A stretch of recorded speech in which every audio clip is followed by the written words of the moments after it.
આણંદ જિલ્લા કલેક્ટરનો મહિલા સાથેનો વાંધાજનક વિડીયો ક્લિપ બનાવી તેને વાયરલ કરવાના હાઈ પ્રોફાઇલ કેસમાં 2 દિવસના રિમાન્ડ દરમિયાન અવનવી વિગતો પ્રકાશમાં આવી રહી છે, જેમાં મહિલા અધિક જિલ્લા કલેક્ટર સહિત ત્રણેય આરોપીઓની પૂછપરછમાં ગુનામાં વપરાયેલી હાર્ડ ડિસ્ક સંદેશર સ્થિત નહેરમાં ફેંકી દીધી હોવાની કબૂલાત કરતા સોમવારે સવારે પોલીસની એક ટીમ દોડી ગઈ હતી અને પોલીસ દ્વારા નહેરમાં 1 કલાકની જહેમત બાદ કોથળીમાં પેક કરેલી 2 હાર્ડ ડિસ્ક કબજે લીધી હતી। ત્યારે અધિક જિલ્લા કલેક્ટર કેતકી વ્યાસ, નાયબ મામલતદાર જેડી પટેલ અને તેનો એડવોકેટ મિત્ર હરીશ ચાવડાએ કલેક્ટરની વાંધાજનક વિડીયો ક્લિપ બનાવી હતી। ત્યારે દરમિયાન વિડીયો ક્લિપ ન્યૂઝ ચેનલોમાં પ્રસારિત કરાવ્યા બાદ તેનો મુદ્દામાલનો તેમણે નાશ કર્યો હતો। ત્યારે પોલીસ પૂછપરછમાં ઝાયડસ હોસ્પિટલ સામે આવેલા નિશા ગેરેજ પાસે તેને સળગાવી દીધી હતી। એ ઉપરાંત 2 હાર્ડ ડિસ્ક સંદેશર પાસેની નહેરમાં ફેંકી દીધી હતી અને પોલીસના જણાવ્યા અનુસાર 5 દિવસ અગાઉ સાંજના સમયે નહેરમાં ફેંકી હતી। દરમિયાન સોમવારે સવારે પોલીસે આરોપી જેડી પટેલને લઈને સ્થળ પર પહોંચી હતી અને શોધખોળ હાથ ધરી હતી, જેમાં 1 કલાકની જહેમત બાદ આ સળગેલી હાર્ડ ડિસ્ક કોથળીમાં પેક કરેલી બળેલી હાલતમાં મળી આવી હતી। આ અગાઉ ગેરેજ પાસેથી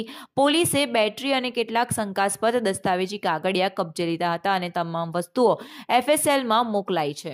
जी, अभी हमने जब 3 लोगों की धरपकड़ की, उसके बाद हमने उनको कोर्ट में रजू किया है, उनको जुडिशियल कस्टडी में भेज दिया है और साथ साथ हमने कलम उमेरा की भी रिपोर्ट दी है। कलम जो हमने एक्स्ट्रा लगाए हैं वो हैं 201, जिसमें एविडेंस का नाश किया गया है, 292 जिसमें जो विविध वीडियो है जो डिस्ट्रीब्यूट किया गया है, मीडिया को भेजा गया है, उसके कारण साथ साथ इमोरल ट्रैफिकिंग एक्ट सेक्शन 5।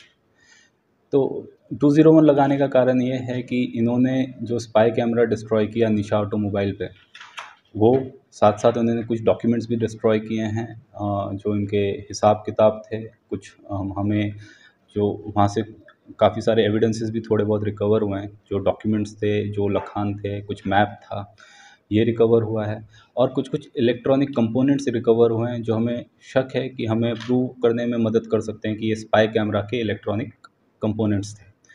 साथ ही साथ वहाँ पे जो डिस्ट्रॉय किया उसके पास में एक सीसीटीवी कैमरा भी था, उसकी फुटेज भी अवेलेबल है। हम उसको जल्द ही अपने कब्जे में कायदेसर कार्रवाई करके अपने कब्जे में लेंगे, जिसमें वो दिखाई देते हैं कि डिस्ट्रॉय करके उन्होंने वहाँ पे फेंका है। इसके बाद उन्होंने जो हार्ड डिस्क थी, हार्ड डिस्क जिसमें स्पाई कैमरा लगाने के बाद जब वीडियोस एक्सट्रैक्ट किए गए, निकाले गए, वो जेडी पटेल के पीसी में निकाले गए। उसको आईसी केतकी व्यास के को दिखाने के लिए, उनकी अप्रूवल लेने के लिए उनके जो पीए हैं गौतम, उनके पीसी में भी 1-2 फाइल्स कॉपी की गई थी। साथ ही साथ जो लेटर था, लेटर का जो प्रिंट आउट निकाला गया था वो गौतम के पीसी से निकाला गया था। ये सारे डिजिटल एविडेंसेस को नाश करने के लिए ये पीसीस की जो हार्ड ड्राइव थी ये निकाली गई वहाँ से, उनको भी तोड़ा गया, उनको भी जलाया गया और उनको संदेसर के पास एक कैनाल है वहाँ पे फेंका गया। वो हार्ड ड्राइव्स भी हमने रिकवर कर ली हैं। इसके साथ साथ इन्होंने उस हार्ड ड्राइव्स को रिप्लेस किया। उन्होंने जहाँ से ख़रीदी, जो सीरियल नंबर से ख़रीदी और जिसके मदद से लगाई और निकाली, वो लोग सब आइडेंटिफाई हो गए हैं, उनके निवेदन ले लिए गए हैं, जो ज़रूरी डॉक्यूमेंट्स हैं वो ले लिए गए हैं। तो स्पाई कैमरा का ऑर्डर किया था, उनके जो कलीग की मदद से ऑर्डर किया गया था, जो इस बारे में उसको खबर नहीं थी कि भाई कौन सा गुनाह हो रहा है, क्या किस काम में उसको यूज़ करने वाला है स्पाई कैमरा को। साथ साथ एक अहमदाबाद में एक कंपनी है ऑब्जर्वर टेक्नोलॉजीज़ नाम से, उनके पास से भी उन्होंने ये कैमरा ऑर्डर किया था। ये कैमरास जो अमेज़ॉन का पेमेंट था वो ऑनलाइन डिजिटली किया गया है, जो जेडी पटेल के खुद के बैंक अकाउंट से पेमेंट हुई है और रिसीव भी इसको कलेक्टर कचहरी में ही किया गया है, ज़मीन शाखा जहाँ पे जेडी पटेल खुद एम्प्लॉयड थे, नौकरी कर रहे थे, फ़र्ज़ बजा रहे थे। और जो उन्होंने अहमदाबाद की कंपनी से जो ऑर्डर किया था वो उसका रिसीवर हरीश चावड़ा था। इसके बाद ये पूरे प्रकरण में हमने कलेक्टर श्री दिलीप गढ़वी का भी निवेदन लिया है।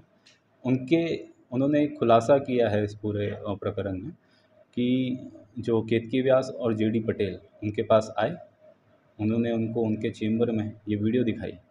वीडियो दिखाने के बाद केतकी व्यास ने वो पेन ड्राइव जो जेडी पटेल के लैपटॉप में थी उसको निकाल के उन्होंने कलेक्टर को दिया है और कलेक्टर को बोला, उसके बाद ब्लैकमेल किया कि जो भी फाइल्स हैं वो समय सर क्लियर हमारी हो जानी चाहिए बिना किसी रुकावट के। इस डिमांड को दिलीप गढ़वी कलेक्टर साहब ने ग्रहणीय रखा और इसके कारण ये जो वीडियोस थी अल्टीमेटली मीडिया में लीक की गई। सफलताएं मिली हैं, काफ़ी डिजिटल एविडेंसेस मिले हैं और हमें पूरी आशा है कि ये हम कोर्ट के सामने रखेंगे तो वो भी कन्विंस होंगे कि जो पूरा गुनाह है ये बहुत ही सोची समझी साजिश थी और हमारी तपास काफ़ी हद तक वाटर प्रूफ है।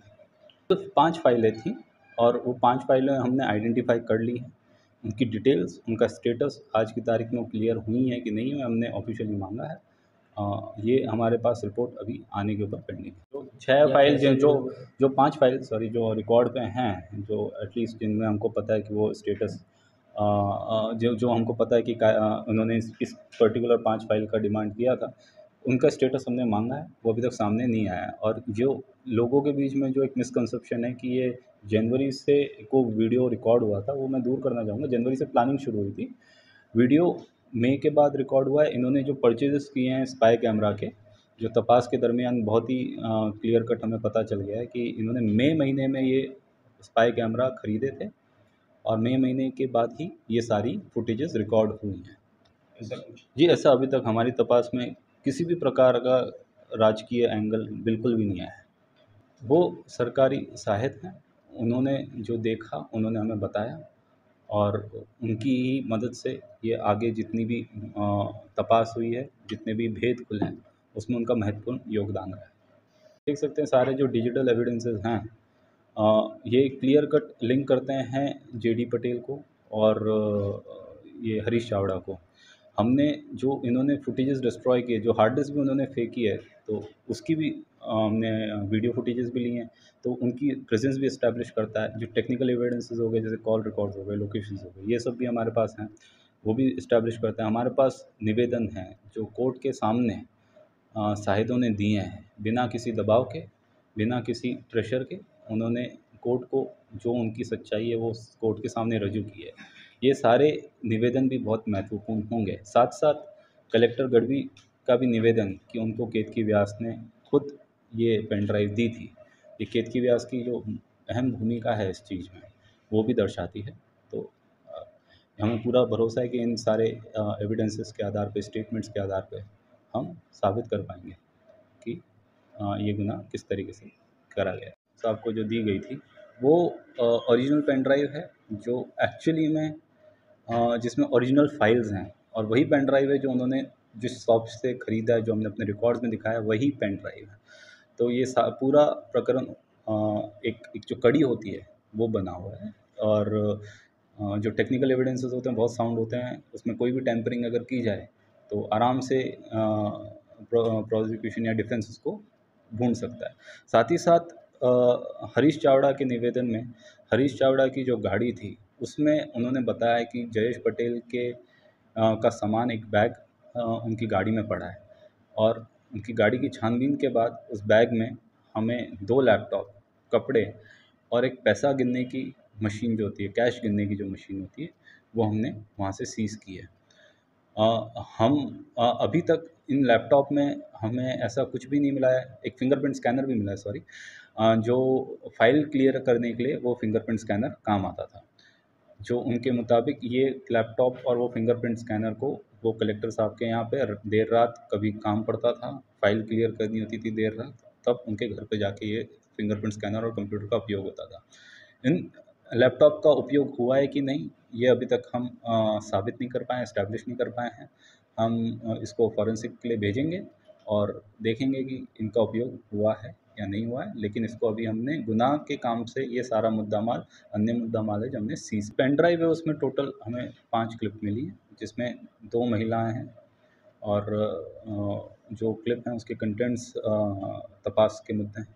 हम इसको अभी अपने तक ही रख रहे हैं, लेकिन आपने उसमें से एक क्लिप देख रखी है, जो सबसे महत्वपूर्ण क्लिप है वही है। जी, 2 महिलाएँ थी, वो 2 महिलाएँ की शिनाख्त हो चुकी है, कहाँ की थी, कैसे आती थी? जी, जो एक महिला है जिनकी शिनाख्त हुई है तपास में, वो इमॉरल ट्रैफिकिंग एक्ट में उनको एक सेक्स वर्कर की तरह यूज़ किया गया था, इसलिए उनका नाम डिस्क्लोज़ भी नहीं किया गया। हमने तपास में भी उनका नाम गुप्त रखा है और बाकी महिला का इस केस से अभी तक कुछ लेना-देना नहीं है। अगर ऐसा लगता है कि भई उनको भी निवेदन लेने की ज़रूरत है, तो उनकी भी शिनाख्त करके उनको भी बुलाया जाए।